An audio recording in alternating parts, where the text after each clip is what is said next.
Welcome back mga ka-TV. Ang video na tatalakayin natin ngayon ay ang chapter 44 ng The Most Notorious Talker Runs the World's Greatest Clan. At kung bago ka lang sa channel ko ay huwag mahiyang mag-like, subscribe o follow at i-click ang notification bell para ma-notify ka sa susunod na video. Paalala, ang video na tatalakayin natin ngayon ay maaaring mag-iba mula sa ilalabas na anime.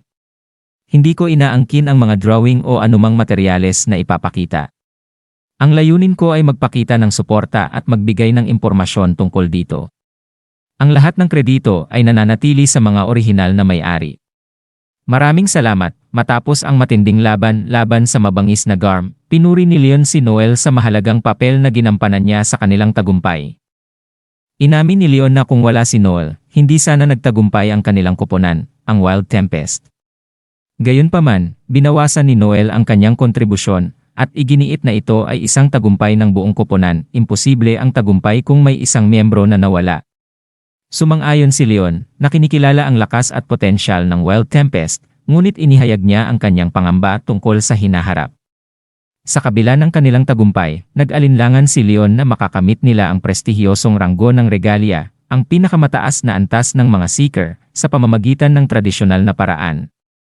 Ipinaliwanag niya ang masakit na katotohanan. Ang pagiging Regalia ay nangangailangan hindi lamang ng pambihirang lakas sa pakikipaglaban kundi pati na rin ng katanyagan, pagkilala, at higit sa lahat, napakalaking yaman. Ipinunto ni Leon na kahit mapawalang sala nila si Hugo Coppelius at makuha siya bilang kasapi, hindi pa rin ito sapat upang matugunan ang mga kinakailangan para maging Regalia. Lalo na't higit na kailangan nila ng yaman upang makipagsabayan sa mga kasalukuyang clan ng Regalia. Ipinagpatuloy ni Leon ang pagpapaliwanag tungkol sa napakalaking hamon sa pananalapi, binigyang diin ang kahalagahan ng mga airship, isang pangunahing pribilehiyo ng mga Regalia.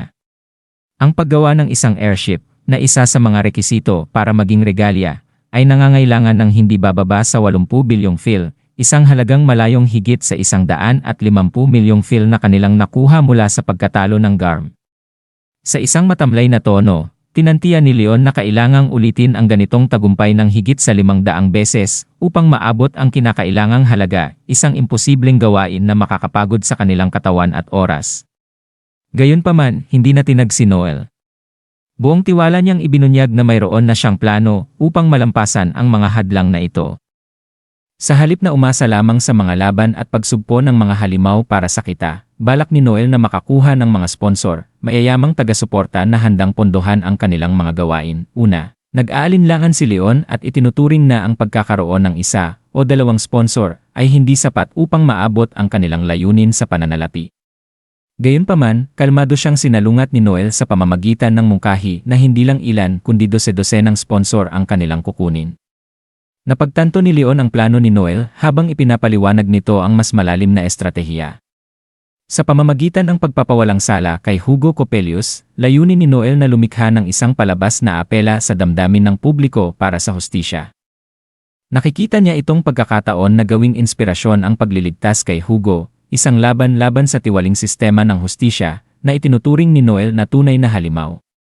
Sa paggawa nito, mapapalapit ang Wild Tempest sa mga tao, at ituturing silang mga bayani na handang lumaban para sa masa.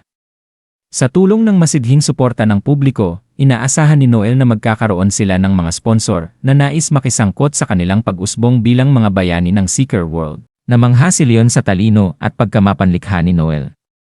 Napagtanto niyang ang tunay na layunin ni Noel sa pagtulong kay Hugo ay hindi lamang para makuha ang kanyang lakas bilang kaalyado, kundi upang gamitin ang sitwasyon bilang isang hakbang upang mapalawak ang kanilang reputasyon at yaman.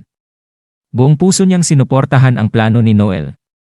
Bago umalis, binigyan ni Noel si Leon ng isang tungkulin, sinasabing ito ay isang bagay na babagay kay Leon. Pagkalipas ng ilang sandali, sa bahay ni Noel, ipinaalam ng kanyang utusan si Mary na may bisita siya, si Thomas, isang mamamahayag mula sa Modern Opinion.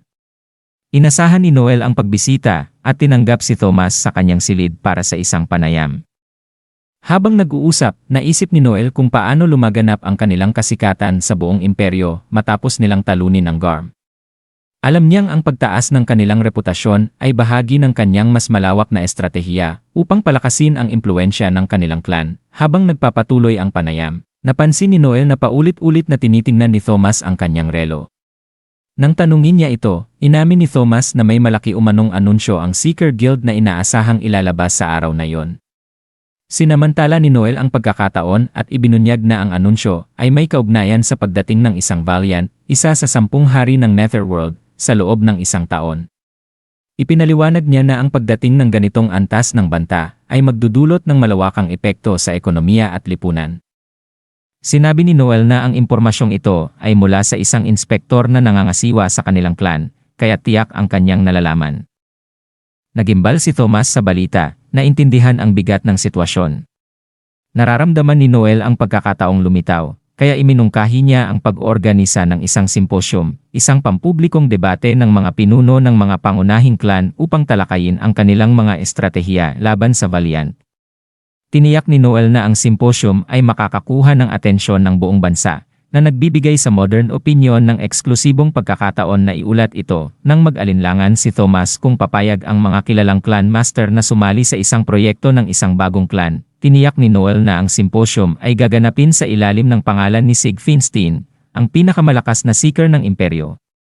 Sa pag-uugnay ng kaganapan kay Sig, sinigurado ni Noel ang partisipasyon ng mga kilalang clan, na higit pang nagpapatibay sa reputasyon ng Wild Tempest, at dito nagtatapos ang Chapter 44.